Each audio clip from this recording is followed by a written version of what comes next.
வணக்கம் friends. Mafia கும்பல் வரக்கூடாதுன்னு நினைச்சிட்டு இருந்தவங்க எல்லாருக்கும் வெற்றின்னு நினைக்கிறேன். வாழ்த்துக்கள். அடுத்தது எடப்பாடி பழனிசாமி அவர்களோ இல்ல ஓபிஎஸ் அவர்களோ ஆட்சியை பிடிக்கிறதுக்கான வாய்ப்புகள் நிறைய இருக்கு. அதே மாதிரி எப்ப வேணா இடைத்தேர்தல் கூட வரலான்ற ஒரு சூழ்நிலையும் உருவாக்கிட்டே இருக்கு. இதுக்கு நம்ம எல்லாருமே ரொம்ப தயாரா இருக்கணும்.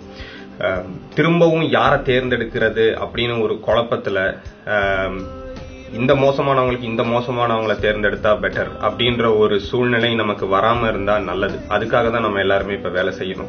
புது ஆட்கள் வரணும், ஒரு புது ஒரு சட்டசபையை உருவாகணும் அப்படின்றதான் எங்களோட நோக்கம். இதுக்கு நம்ம எல்லாரும் இணைந்து வேலை செஞ்சா மட்டும்தான் முடியும். ஜெயலலிதா அம்மையார் மருத்துவமனையில அனுமதிக்கப்பட்ட நாள்ல இருந்தே அரசு பணிகள் எதுவும் ஒழுங்கா நடந்த மாதிரியே தெரியல. ஜல்லிக்கட்டு போராட்டம் அரசாங்கம் தான் இதெல்லாம் செஞ்சிருந்திருக்கணும். ஆனா மக்கள் வீதிக்கு வர வேண்டிய நிலைமை வந்துச்சு.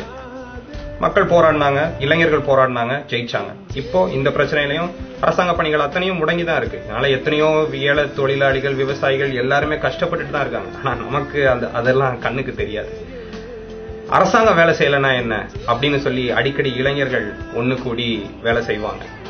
அந்த மாதிரிதான் இன்னைக்கு கன்னியாகுமரியில எங்களால முடிஞ்சதை நாங்க செஞ்சோம். போன தடவை நாங்க பதிவு போட்டிருந்தப்ப யாரா நீங்க யாரா சொல்றதுக்கு, நீங்க என்ன அரசியல் உங்களுக்கு என்ன தெரியும், ஆவுன்னா வீடியோ போடுறீங்க, இதை பத்தி என்ன தெரியும், ஏங்க ரவுடிசம் பண்றவங்க, கட்டா பஞ்சாயத்து பண்றவங்க இவங்க தான் அரசியலுக்கு வரணுமா? எங்களுக்கு எல்லாம் தெரியாதா? ஊரெல்லாம் சிட்டி எல்லாம் கார்பரேஷன் சொல்றாங்களே, அதுவும் கிட்டத்தட்ட ஒரு கார்பரேட் கம்பெனி மாதிரி தான் வேலை செய்யணும். ஆனா செய்யல. எத்தனையோ இளைஞர்கள் கார்பரேட் கம்பெனில வேலை செய்யறாங்கல்ல, அவங்களெல்லாம் விட்டா உண்மையிலேயே ஒரு கார்பரேஷனை ரொம்ப அருமையா கொண்டு போய் நடத்துவாங்க. இதுக்கு பெரிய எக்ஸ்பீரியன்ஸோ என்ன வேணும் அதெல்லாம் ஒண்ணும் கிடையாது. அப்படின்னா என்ன, இப்ப எம்எல்ஏ பதவியில இருக்கிறவங்க, இப்ப ஆட்சி பொறுப்புல இருக்கிறவங்க எல்லாம் அப்படியே அரசியலை கரைச்சு குடிச்சிட்டு வந்தவங்களா? ஒருத்தரும் கிடையாது.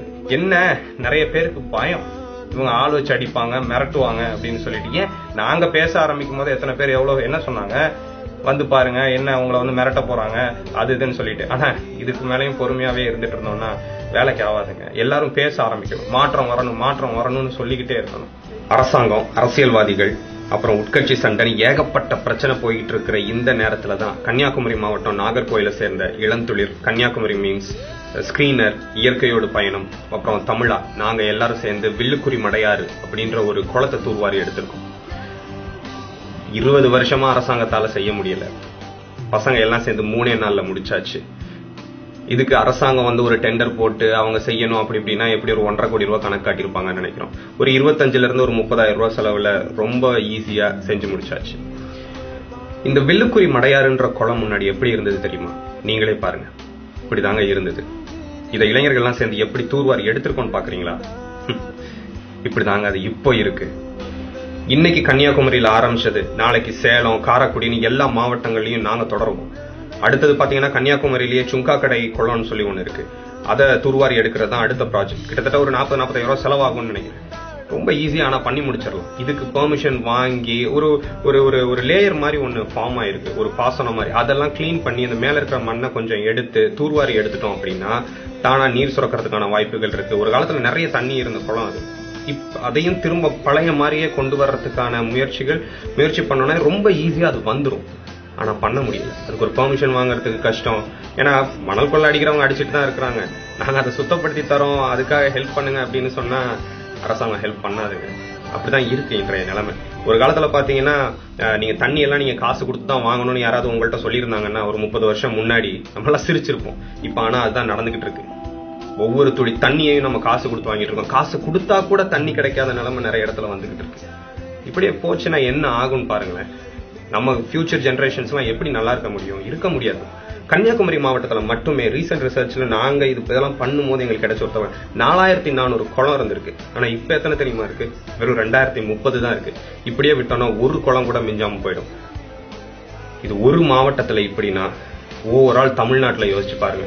இந்த குளங்கள்லாம் செழிப்போட நல்லா இருந்ததுன்னா எவ்வளவோ விவசாயிகள் தற்கொலை பண்ணாம இருந்திருக்கலாம், சாகாம இருந்திருப்பாங்க, அவங்களுக்கு ஒரு நல்ல வாழ்க்கை கிடைச்சிருக்கும்.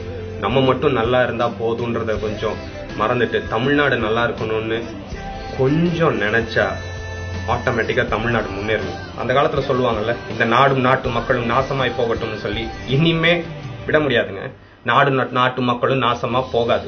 எங்களுக்கு ஆசை இருக்கு. நாங்க சாகரத்துக்குள்ள தமிழ்நாட்டை நல்ல தமிழ்நாடா பார்க்கணும் அப்படின்ற ஆசை எங்களுக்கு இருக்கு. இன்னைக்கு இளைஞர்கள் நினைச்சிட்டாங்க. ஒவ்வொருத்தரா செஞ்சுக்கிட்டு இருக்காங்க. இன்னைக்கு எவ்வளவு பெரிய நியூஸ், சசிகலா அது இதுன்னு சொல்லிட்டு ஏகப்பட்ட நியூஸ் எப்படி வந்தாலும் சரிங்க, எங்களோட போக்கஸ் தமிழ்நாட்டுக்காகவும் தமிழர்களுக்காகவும் தொடர்ந்துகிட்டே இருக்கும். நாங்க இதெல்லாம் பார்த்து எங்களுக்கு டைவர்ஷனோ எதுவும் கிடையாது. எங்களோட டார்கெட் பெருசு. மாற்றம் கண்டிப்பா வரும். முதல்ல நம்ம மனசை மாத்தணும். எல்லாரும் இப்ப என்ன சொல்றாங்க, தமிழ்நாடு திருந்தாது, தமிழ்நாடு மாறாது, மறுபடி இவங்களே தான் வருவாங்க. கிடையாது. நம்ம நினைச்சா மாத்தலாம். ஆனா நம்ம நினைக்க மாட்டேங்கிறோம். முதல்ல நம்ம மனசை மாத்துவோம். மாறும் மாறும் மாற்றம் மாற்றம் மாற்றம்னு சொல்லி மாற்றம் வரும்னு நினைச்சுக்கிட்டே இருப்போம். கண்டிப்பா மாற்றம் வரும். இதுல எங்களுக்கு 100% நம்பிக்கை இருக்கு. அதே மாதிரி நீங்களும் நம்புங்க. எல்லாரும் சேர்ந்து வேலை செய்யும். கண்டிப்பா மாற்றம். எங்கள் தமிழ் மண்ணில் மேல் உள்ள காதல் என்றும் அழியாது.